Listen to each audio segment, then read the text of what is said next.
우리의 고귀하고도 아름다운 문가 형님, 드디어 제가 4년의 형님의 임기를 기다리고 또 기다리면서 드디어 형님을 평가할 수 있는 날이 왔습니다. 그래서 조금 싫은 소리가 미튜브를 통해 형님의 귓구녕에 들어간다고 해도 부디 노란 딱지는 달아주시지 말기를 엎드려 간곡히 부탁드리겠습니다. 자, 우선 형님의 주옥같은 욕은 잠시 뒤로 미루고 일단 형님의 그 빛나는 반짝거리는 칭찬부터 한번 시불해 보겠습니다. 문가 대통령 형님 기대해 주십시오. 국민들의 무려 23%가 형님의 코로나 방역과 피해자 지원이 매우 잘 대처했다라고 이야기를 하고 있습니다. 물론 지금 방역이 끝에 가서 좀 개판이긴 하지만 설마 국민들의 칭찬까지 조작질은 안 했을 거라 굳게 믿고 그렇게 진행을 하겠습니다. 그런데 형님이 그렇게 자랑하던 K방역, 이게 사실 형님도 알고 있지 않습니까? 통계 장난이라는 거 말이죠. 검사자를 얼마나 검사했느냐, 얼마나 많이 검사했느냐, 거기에 따라서 감염률도 자연히 증가할 수밖에 없는 거, 이런 걸로 갖고 구라치면 안 되죠. 그리고 대통령 형님, 질병관리청에서 나온 확진자 대비 사망자 한번 보세요. 현재 코로나 치사율이 0.3%밖에 안 됩니다. 예? 이거 독감 아니 그냥 일반 감기 수준이라고 해도 이거 할 말이 없어요. 그리고 뭐 집단 면역 하겠다, 그러니까 무조건 백신 맞아라 라고 이야기하고 있는데, 자, 집단 면역이 제대로 형성되기 위해서는 자가 면역이, 그러니까 몸에서 자연스러운 항체가 일단 발생한 후에 접종하는 것이 집단 면역을 형성할 수 있는 진짜 방역입니다. 그러니까 위드 코로나 가야 된다는 이야기예요. 형님 먼저 위드 코로나를 가면서 백신을 맞히면서 형님 집단 면역을 가야 된다, 이런 이야기입니다. 하지만 형님의 칭찬을 해야 되는 부분이기 때문에 칭찬할 건 해야 되겠죠. 일단 세월호 때보다 국가 재난 시스템을 훨씬 잘 추진했던 것은 인정합니다. 국가 재난 시스템이 잘 운영되던 그 이유도 세월호 사태가 가장 큰 몫을 한 것이죠. 좋습니다. 형님, 칭찬 도장 하나 드리겠습니다. 그리고 또 칭찬할 게 또 뭐가 있습니까? 가족이나 측근의 비리가 불거지지 않은 점. 근데 이건 좀 아닌 것 같습니다. 문다희 씨가 이민을 갔고 대통령의 딸이 나라를 버리고 이민을 간다는 거. 물론 불법은 아니에요. 그렇지만 좋은 그림은 결코 아니죠. 여기에다가 이민 간 대통령의 가족을 경호실에서 경호까지 하고 있다. 장난치십니까 지금? 솔직히 국민 세금 버리는 짓거리 아닙니까? 예? 이주를 갔던 이유에 대해서 불편한 루머들이 여기저기에서 터지고 있긴 하지만, 어떠한 이유로 도망을 갔던, 그 나라로 이민을 갔으면 영주권을 얻던 시민권을 얻던 그걸 노력을 해야 되는데 일단 그런 노력이 전혀 보이지 않고 있습니다. 그리고 실제로 국내에서 활동이 목격되고 있다라는 그런 증언들도 나오고 있습니다. 도대체 그럼 왜 이민을 간 겁니까? 이 부분에 대해서 정확히 해명을 해야 될 거 아니겠습니까?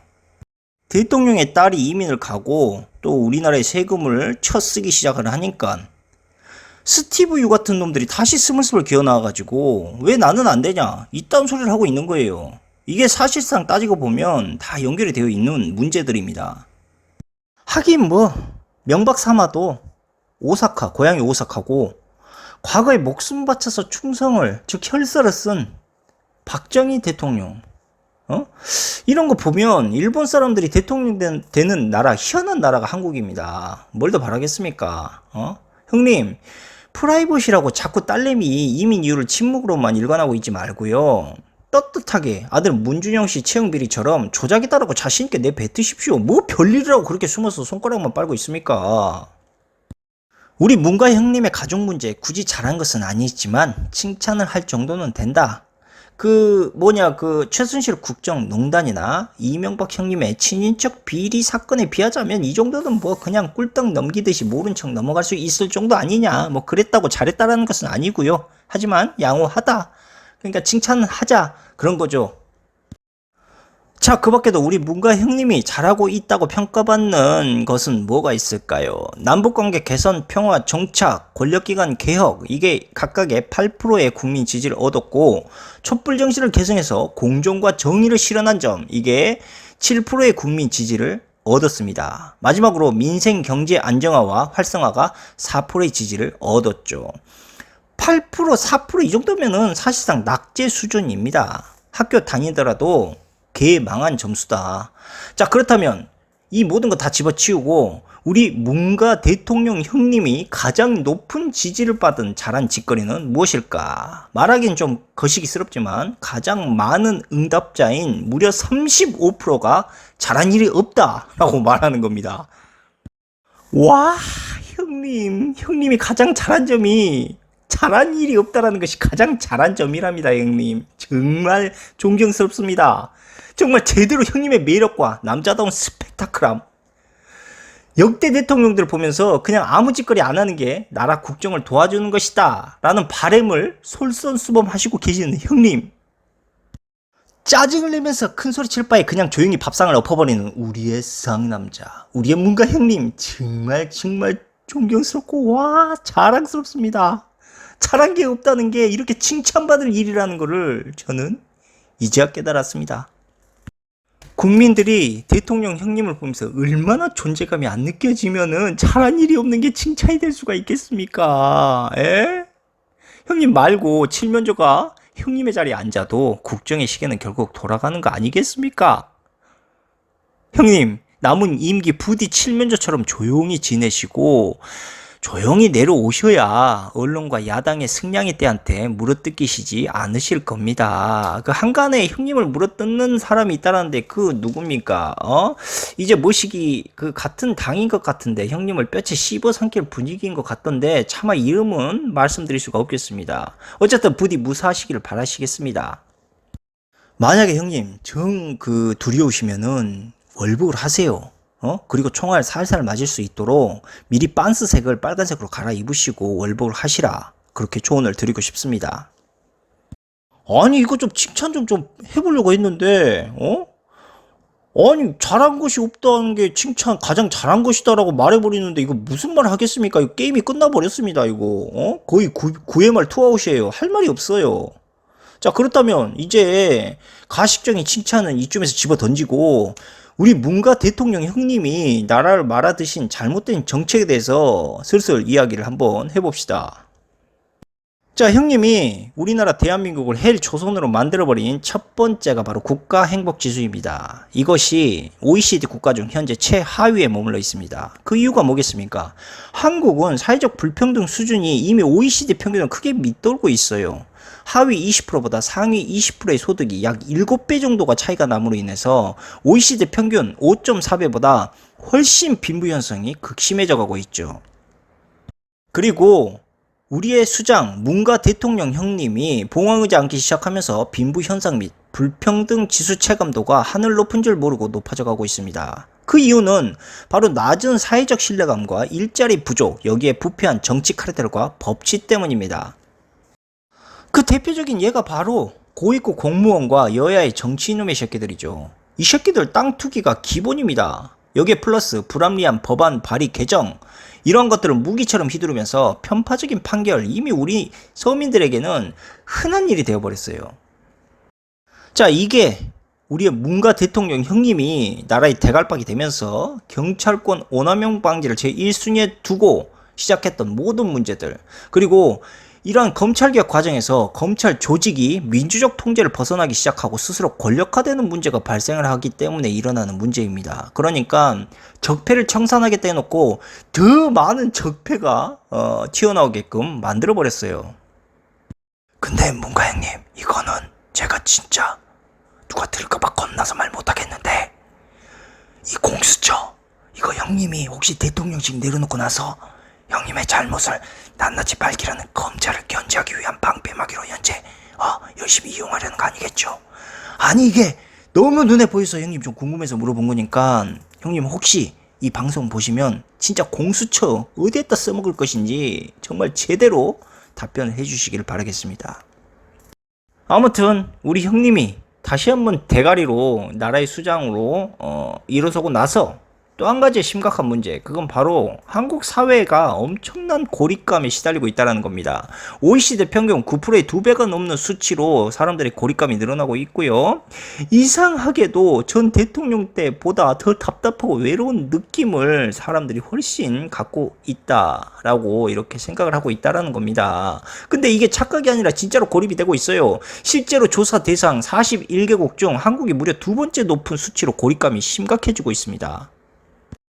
이제 제발 코로나 탓 그만 좀 하십시오. 지겹습니다. 다른 나라는 코로나가 없어서 우리나라가 두 번째나 높은 수치를 얻은 겁니까? 코로나가 아니라 대통령 형님이 그렇게 만든 거예요. 꼰대짓 그만하란 말이에요. 잘못됐으면 정책을 바꿔야 될 거 아니야. 왜 이렇게 우겨 계속. 그렇게 함으로 인해서 결국 어떻게 됐습니까? 애들 일자리 뺏겨서 돈도 없고 그 코 묻은 돈 세금으로 또 뺏고 강탈하고 코로나로 봉쇄시키고 애들이 무슨 돈이 있어야 또 놀 공간이 있어야 사교를 하고 만나지. 젊은이들의 높은 자살률 이거 끝까지 고립감과 관계없다고 우기실 겁니까? 국민 5명 중 1명이 현재 지금 사회적 고립감을 느끼고 있어요. 이게 결국에는 미래 불안한 노인 빈곤율까지 급증시키고 있다라는 걸 분명히 아셔야 됩니다. 대통령 형님 말이죠. 여기에다가 우리 문가 대통령 형님의 정부 요직에 앉아있는 양아치 새끼들 젊은이들한테 신나게 빚잔치 축제 열게 만들고 집값까지 급등시켜가지고 집도 못 구하게 만들고 있습니다. 아 집이 뭐야 전세도 없어 도대체 어디서 살란 말이야. 그러면서 자꾸 애 나래. 아니 누가 애를 납니까? 이런 상황에서 빚은 늘어있지 집은 없지. 아니 눈가리들이 있으면 좀 쳐 굴려서 보세요. 지금 합계 출산율이 0.84%입니다. 이거 OECD가 아니라 세계 꼴찌를 달리고 있어요. 야, 이 윗놈들아, 너희들 월급 올리고 처자빠져 있을 때 젊은이들 고시원에서 말라 죽고 있어요. 이 정신 빠진 놈들아. 아니 청년고독사라는 게 이게 말이 되냐고. 이게 지금 고시원이 뭐야, 이게 집이야 뭐야, 이게 감옥이야 뭐야. 이래놓고 우리의 아름다우신 문가 형님 사저가 무려 796평입니다. 이거 짓고 있다라고 하는데 장난합니까 지금? 한국의 유일한 미래의 희망인 젊은이들은 고시원에서 썩어 나자빠지고 있는데 우리의 문가 형님은 796평. 와, 형님 역시 형님의 면상은 정말 두껍습니다. 형님처럼 대한민국에서 형님처럼 살아야 잘 사는 거죠. 형님이 만들어낸 그 시대의 걸작품 LH 사태 이거 보면서 형님은 지금 젊은이들한테 공정과 정의를 외칠 수 있겠습니까? 제가 우리의 대통령님을 봤을 때 이건 대통령을 해야 될 인물이 아닙니다. 연기자를 했어야 돼요. 쇼를 너무너무 능청맞게 잘합니다. 그런데 이상하게 어색해. 다 들켜. 그리고 가상화폐 시장의 투기를 가만히 지켜보고 있는 이 능청맞은 쇼를 왜 자꾸 하고 계시는 겁니까? 20, 30대 젊은이들을 이미 알거지를 넘어서 마이너스 거지가 되게 만든 그 이유가 뭡니까? 여기에 부동산 개판에 일자리 개판. 아니 형님 그렇게 개판 만들기 좋아하시면은 정치하지 마시고 개장수를 하세요. 개장수. 현재 청와대에 짱박혀 계셔가지고 귓구녕이 막혀서 아무것도 안 들리시는 것 같은데 제가 다시 한번 말씀드리면 지금의 젊은 청년들은 과거 정권에서 고민하고 있던 3포 세대 그러니까 결혼이나 취직이 문제가 아닙니다. 난 여기에서 이보다 심각한 문제는 생기지 않을 줄 알았어. 근데 형님이 생계조차 위협받는 상황으로 만들고 있어요. 와 정말 한계가 없습니다. 야 정말 창의적입니다. 한 번도 경험해보지 못한 나라를 형님 만드셨어요. 최고입니다. 원추. 그리고 세금 이야기가 나와서 말하는 건데 역대 대통령 중 가장 많은 돈을 낭비하고 있는 사람이 바로 문가 형님이에요. 형님 정부가 4년간 296조를 그대로 까쳐 드셨어요. 그 돈이 다 어디 갔는지 아무도 모르겠지만 이거 5년 땀뻑 채우면요 과거 이명박 대통령과 박근혜 대통령의 증가폭에 무려 1.2배나 빠른 속도로 형님이 부채를 만드는 겁니다. 그리고 적폐 노래를 부르더니 국민연금 개혁 사실상 포기? 국민연금 개혁 사실상 포기? 그 국민연금을 갖고 장난치는 적폐 세력들 다 왜 포기합니까? 적폐청산 같은 소리 하고 있네. 그 적폐청산 짓거리 그만 좀 하시고 여당 정부 내 부패비리 청산부터 먼저 좀 하시기를 바라겠습니다. 자기 집 청소부터 잘해야 바깥일도 잘하는 거지. 그렇게 여당당 보빨하더니 결국 성추행 시장까지 만들어낸 마당이 뭘 더 변명거리가 있습니까? 정 모르시겠다라면은 제가 하나 가르쳐 드릴게요. 지금 고령화 빈곤과 젊은이들의 목숨 건 공직시험 사회 문제. 이 모든 것들이 촉발하는 원인이 뭐라고 보십니까? 바로 노동시장의 활기를 잃어버린 경직성 때문에 생기는 문제들입니다.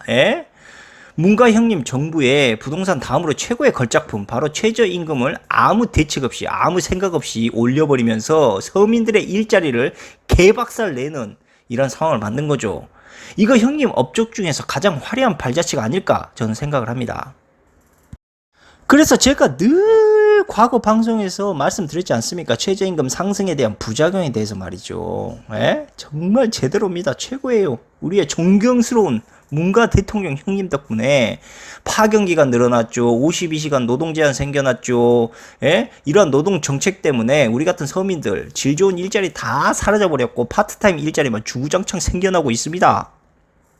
아무리 국민들이 청원을 통해서 귓구녕 찢어지게 형님한테 외쳐대봐야 뭐하겠습니까? 그냥 꼰대 귀머거리 고집불통 늙은인데 정말 죄송합니다. 제가 죄송합니다. 한국의 빈부격차의 완전한 해소를 위해서 경제를 개박살내고 초토화시키는 이런 완전 리셋 빈부평등화를 만들겠다라는 그런 깊은 뜻을 헤아리지 못한 저를 용서하십시오. 말 나온 김에 피하지 마시고 청년의 구직난에 대해서 좀 더 이야기해 봅시다. 이렇게 청년의 구직난이 장기적으로 흘러가면 어떻게 되겠습니까? 물론 형님이야 대가리 비우면서 임기만 채우고 796평의 사저에서 남은 여생을 편안히 보내시면 되겠지만 구직난이라는 게 자연스럽게 저출산 문제와 연결이 됩니다. 그러면서 결국은 고령화를 받쳐줄 수 있는 이러한 문제가 생기게 되죠. 그러면서 고령화 빈부가 심화되게 됩니다. 그리고 빚더미만 남게 된 MZ세대 결국 출산율 급락이죠. 노인빈곤 더 심해지죠. 이게 영원히 리사이클로 이어지는 겁니다. 형님 아무리 형님이 여성부를 앞세워서 남녀 갈등으로 사람들 눈을 돌리고 프레임을 덮으려고 해봐야 봐야 눈밭에 덮여서 숨어있는 썩은 똥일 뿐입니다. 이게 뭔 뜻인지 아세요? 보이진 않겠죠 눈에 덮여서. 그런데 냄새로 그 똥을 결국 찾게 됩니다. 그리고 봄이 오게 되면 그 눈들은 다 녹아내리고 형님의 실체가 다 드러나는 것이죠. LH 사태, 민정수석 리스크 입시 비리, 시장 성추행 사건, 라임 옵티머스 사태, 월성 1호기 원전, 정권 비리 수사 검사들에 대한 인사 학살 등등. 정직하면 바보된 세상에서 나 같아도 이제 정직하라고 말 못해. 학교 선생님들이 애들에게 어떻게 이런 세상을 보면서 바른 인성을 가지면 된다 이렇게 가르칠 수 있겠냐고요. 윗대가리 놈들 지들 욕심 때문에 정직하면 바보 되는 세상 만들어 놓고 어떻게 애들을 올바르게 가르칠 수가 있겠냐고. 결국 니들이 하는 짓거리가 젊은이들의 미래까지 짓밟고 있어. 그거 알고 있어? 모르겠지. 알면 저 짓거리 못하겠지. 아니 잘못 생각했네. 알면서 저 짓거리 하는 사이코패스들이겠지. 마지막으로 제가 우리 대통령 형님을 위해서 짧은 주기도문을 외워보도록 하겠습니다. 형님의 주기도문이니까 혹시 들으시면은 아주 가슴 깊이 새기기를 바라겠습니다. 우리 문재인 형님은 라쿠시 고담동 한국을 임기 4년 만에 창조하시고 젊은이들의 미래를 지옥으로 만드셨사오니 미래 없는 젊은이들은 형님의 의도대로 그냥 일용한 한방투기 심리에 올인했고 주식과 선물 코인 투기의 삶과 같이 쳐다볼 수도 없는 부동산 거품과 빚더미를 사하여 주셨으니 가난 혹은 빚더미 고통과 고시원 같은 쪽방에서 연간 2,000명이 넘는 청년이 하루 6명꼴로 목숨을 끊고 있사오니 문과 형님의 지옥에서 젊은이들을 다만 구하옵소서. 아멘. 자, 오늘 방송은 주기도문을 끝으로 여기까지 하고 말 나온 김에 우리 솔직해져 봅시다. 코로나 방역이 중요합니까? 서민들의 생존, 생태계가 더 중요합니까? 741 0.2% 이게 솔직히 겁납니까?